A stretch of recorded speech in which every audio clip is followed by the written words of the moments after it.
Breaking news, Hurricane Melissa is now a dangerous Category 5 storm with winds at 160 miles an hour, and it's expected to make a direct strike on Jamaica in just a couple of hours. The streets of Jamaica empty this morning as the island braces for what may be the most powerful storm in its history. Officials are now warning, do not venture out of your safe shelter. CNN meteorologist Chris Warren is tracking Melissa's path. This is a huge storm, but I think one of your biggest concerns is that while the wind speeds are high, it is moving slowly. Give us some sense of what that means. There's so much going on with this. Yes, there is the wind, which will bring catastrophic damage, but the slow movement of this, the wind's part of that. You don't want 160-mile-an-hour winds blowing hours on end, but also it's the rainfall. So we look at this, and there's a lot to see just with this. That well-formed eye right there, the more symmetrical these storms are, the more dangerous they tend to be. It means they're more organized, they're better organized. So you can think of all of this purple as being very, very heavy rain, tropical rain, and that slow movement means it's going to be several hours of rain. But to the wind, we can look at these numbers, Category 5, Category 4, Category 3, so a major hurricane, 3 and above. And you can think of these numbers as words. 5, catastrophic damage. 5, catastrophic damage. This whole time, the slow movement of this, it's going to be raining very, very hard. 4, still catastrophic damage. 3, devastating. That's the word associated with 3. And then 2, extremely dangerous. This is serious business here for Jamaica. Slow-moving storm means rain and rain and rain, hours and hours and hours of rain. And you see the mountain here. The mountains in Jamaica, up several thousand feet, help get more moisture out of what is already a juiced-up environment. And then, not until late on Tuesday. So it's raining now in Jamaica. It's going to get even heavier closer to landfall and will continue to rain overnight tonight and into tomorrow.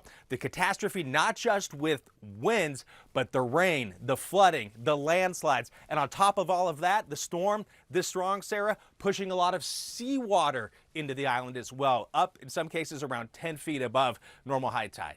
Yeah, and we know that it's usually not the wind that is the most deadly, but water. Chris Warren, thank you so much for that update. Joining me now is Jamaica's Minister of Water, Environment and Climate Change, Matthew Samuda.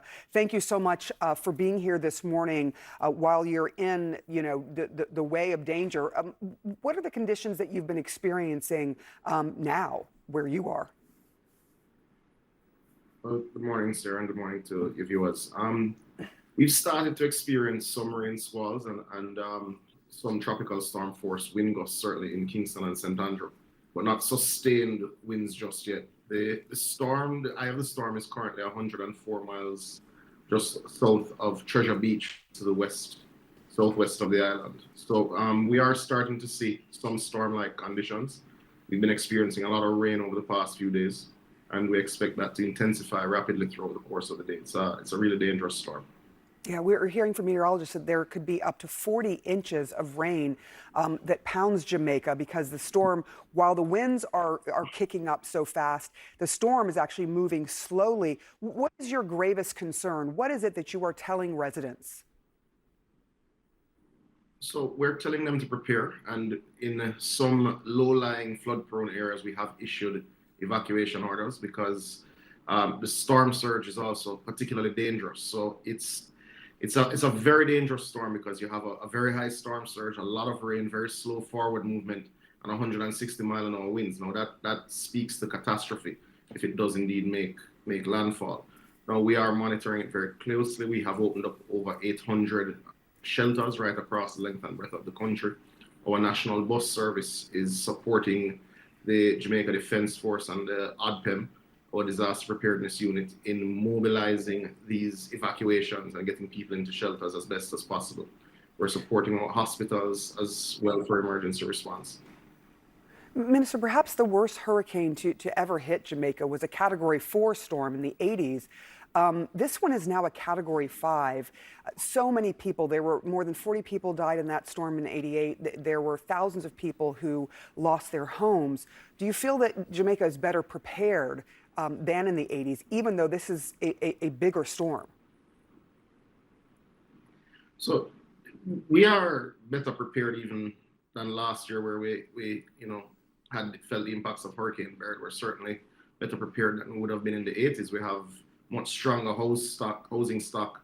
Our infrastructure is vastly improved from the 1980s, so our electricity grid is far more resilient. But when you speak about 160-mile-an-hour winds, we've never tested our new infrastructure in that regard, and we have 70% of our population living within 5 kilometers of the coast. Now, when you're speaking about waves 17 feet high, storm surge that will come inland, you're speaking about massive flooding, 30 inches, 40 inches of rain simultaneously. There isn't infrastructure that's built, I think, anywhere in the world to navigate that sort of risk. So we do expect that if it does come on shore, we will be facing significant damage, Are people similar to what we heeding the have gone through in Gilbert. are people heeding the warnings so far as you can tell? I haven't gotten reports of any mass rejection of warnings. There'll always be persons who choose to ride out the storm in their home in the hope of protecting their property. But our words to them would be, heed the warnings. This is serious. It's a devastating storm.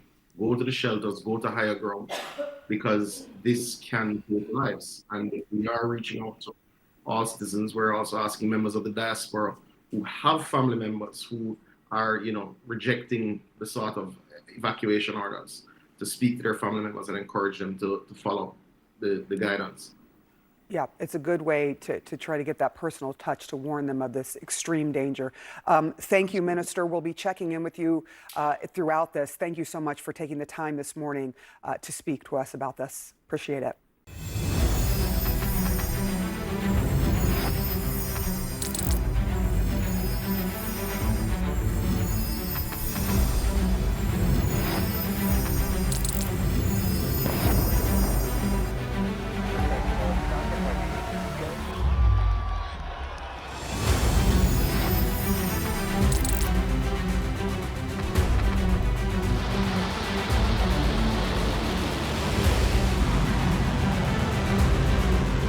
Fighting so long and so hard that they don't know what the they're doing.